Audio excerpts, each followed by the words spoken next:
Hello and welcome back to Saraswati academy. और आज के इस वीडियो लेसन में हम सीखने वाले हैं प्रेजेंट परफेक्ट टेंस।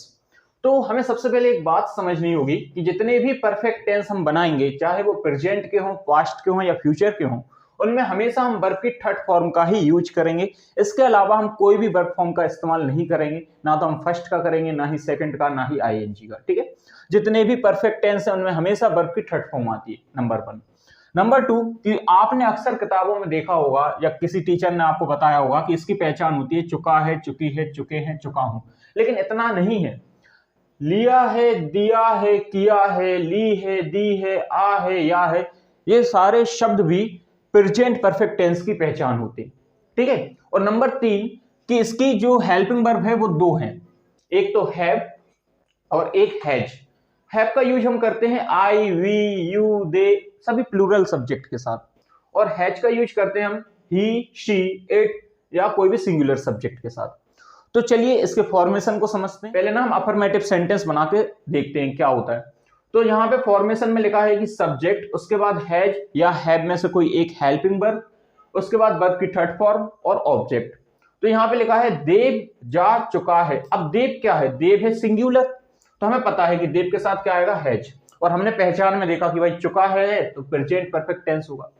तो देव, देव की इंग्लिश होती है देव। अब देव के साथ क्या आएगा? हैज और हैव में से हैज, तो हम लिखेंगे देव हैज। अब इसके बाद जा चुका, मतलब जाने को क्या कहते हैं? गो, और जिसकी थर्ड फॉर्म क्या होती है? गॉन। तो हमारा सेंटेंस बनेगा देव हैज गॉन, देव जा चुका है।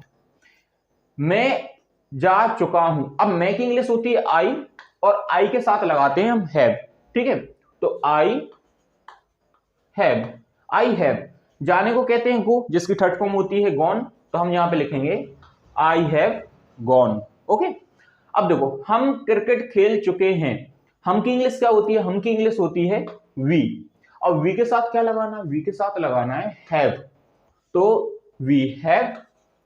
अब इसके बाद खेलने को कहते हैं प्ले, जिसकी थर्ड फॉर्म होती है प्लेड, तो सेंटेंस बनेगा वी हैव प्लेड। अब यहां पे ना एक चीज और भी है, हमने ऑब्जेक्ट का भी इस्तेमाल किया है ना। ऊपर के दो सेंटेंस में ऑब्जेक्ट नहीं था, लेकिन अब हमारे पास एक ऑब्जेक्ट भी है।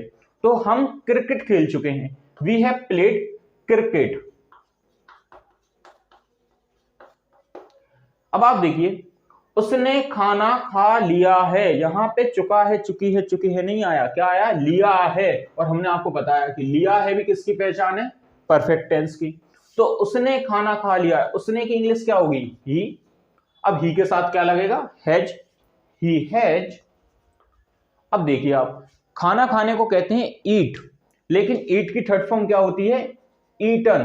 तो हम यहां पे लगाएंगे ईटन, ही हैज ईटन। क्या खा लिया है? खाना। खाना मतलब food, he has eaten food. तो अब हम नेगेटिव सेंटेंस बनाते हैं, और नेगेटिव सेंटेंस में हमें पता है कि हैज और हैव के बाद क्या आता है? नॉट। तो अभी हम एक सेंटेंस बनाते हैं, देव नहीं लिख चुका है। तो देव की इंग्लिश होती है देव, इसके साथ हैज और हैव में से आएगा हैज, है ना, क्योंकि ये सिंगुलर है। तो देव हैज, नहीं के लिए लगाएंगे नॉट, देव हैज नॉट। लिखने को कहते हैं राइट, जिसकी थर्ड फॉर्म होती है रिटन। तो हमारा सेंटेंस बनेगा देव हैज नॉट रिटन। ऑब्जेक्ट नहीं है, इसलिए हम ऑब्जेक्ट नहीं लिखेंगे। मैंने आम नहीं खाया है, यहां पे ऑब्जेक्ट भी है ना, तो मैंने मतलब आई। अब आई के साथ क्या लगेगा? Have, I have. और नहीं खाया है ना, तो क्या आ जाएगा? Not, I have not. अब खाने को कहते हैं ईट, जिसकी थर्ड फॉर्म होती है eaten.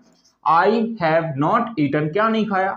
Mango, I have not eaten a mango या दा मैंगो। आर्टिकल्स वाली क्लास में आपको बता देंगे, हमें अभी सिर्फ सेंटेंस पे फोकस करना है, टेंस पे फोकस करना है, उस बात पे आप ध्यान दीजिए ना, आर्टिकल्स को छोड़िए। तो देखिए, मैंने उसे पेन नहीं दी है, तो मैंने की इंग्लिश क्या हो गई?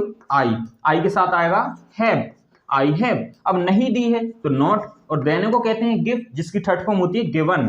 तो आई हैव नॉट गिवन, क्या नहीं दी है? A pen, I have not given a pen.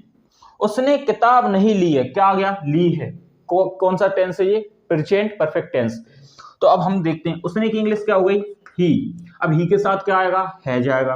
तो हमारा सेंटेंस हो गया ही हैज। अभी लेकिन कंप्लीट नहीं हुआ, इसके बाद हमें क्या लगाना होगा? नॉट, क्योंकि नहीं भी है, ही हैज नॉट।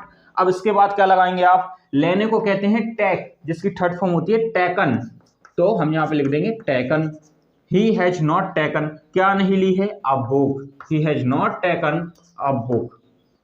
ठीक है, तो अब हम इंटेरोगेटिव सेंटेंस बनाते हैं और हमें पता है इंटेरोगेटिव सेंटेंस दो तरह के होते हैं, सिंपल इंटेरोगेटिव और डबल इंटेरोगेटिव। सिंपल इंटेरोगेटिव में क्या होता है, क्या से शुरुआत होती है और इंग्लिश में सबसे पहले हेल्पिंग वर्ब को रख दिया जाता है। तो यहाँ पे हेल्पिंग वर्ब हैज है तो हम सबसे पहले उसको रखेंगे। और डबल इंटेरोगेटिव में क्या होता है, WH वर्ड आते हैं ना, जहाँ पे हिंदी में बीच में आते हैं और इंग्लिश में सबसे पहले आते हैं। तो देखिए आप पहले सिंपल इंटेरोगेटिव बनाना सीखते हैं। यहाँ पे लिखा है वह सो चुका है, अब वह सो चुका है इसकी इंग्लिश होगी ही हैज स्लेप्ट, लेकिन हमें पता है कि सबसे पहले हेल्पिंग वर्ब रखनी थी, तो ही के साथ कौन सी हेल्पिंग वर्ब आएगी, हैज। हैज ही, स्लीप की third form slept, has he slept. और हमें पता है क्वेश्चन मार्क तो लगाना ही है क्योंकि क्वेश्चन है।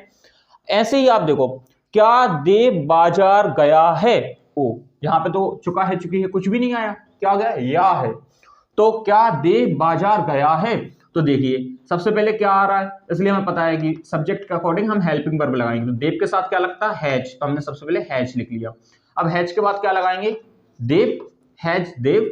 अब जाने को कहते हैं गो, जिसकी थर्ड फॉर्म होती है गॉन, तो हैज देव गॉन, कहां गया है, टू मार्केट। क्या देव बाजार गया है, has Dev gone to market. ऐसे ही आप देखिए डबल इंटेरोगेटिव में क्या करना है, सबसे पहले जो WH वर्ड है उसको सबसे आगे लिखेंगे हम। तो यहाँ पे क्या है इसलिए इसकी इंग्लिश व्हाट लगा देंगे, यहाँ पे कब है इसलिए इसकी इंग्लिश व्हेन लगा देंगे। तो हमने देखा हमने क्या किया है, यहाँ पे देखिए क्या आ गया, किया है। अब देखिए क्या, क्या के लिए क्या लगाएंगे, व्हाट, क्योंकि ये सेंटेंस के बीच में था, पहले होता तो हम हेल्पिंग वर्ब लगा देते। और व्हाट के बाद क्या लगाना है, हैज और हैव में से कोई एक चीज लगाना है। हम के साथ क्या आएगा, हैव, व्हाट हैव। अब हमने इसके लिए क्या लगाएंगे, वी, व्हाट हैव वी। और करने को कहते हैं डू, जिसकी थर्ड फॉर्म होती है डन। तो हमारा सेंटेंस बनेगा व्हाट हैव बी डन, हमने क्या किया है ना। उसने कब बोला है, अब देखिए यहां पे कुछ भी नहीं आया, बस आ की मात्रा आ गई।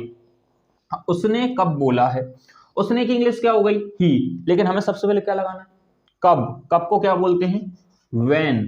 तो व्हेन के साथ हम क्या लगाएंगे, हैज, क्योंकि यहां पे सब्जेक्ट सिंगुलर है।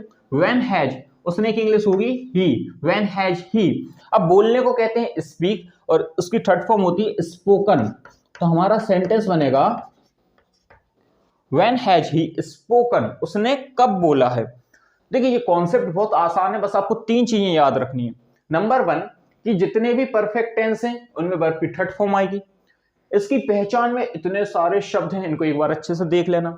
और इसमें दो हेल्पिंग वर्ब होती हैं, हैव और हैज, है ना। इन तीनों चीजों को अगर आप ध्यान में रखेंगे तो आपसे कभी भी परफेक्ट सेंटेंस बनाने में गलती नहीं होगी। मिलते हैं नेक्स्ट वीडियो में, यहां पर हम पास्ट परफेक्ट टेंस को बनाना सीखेंगे।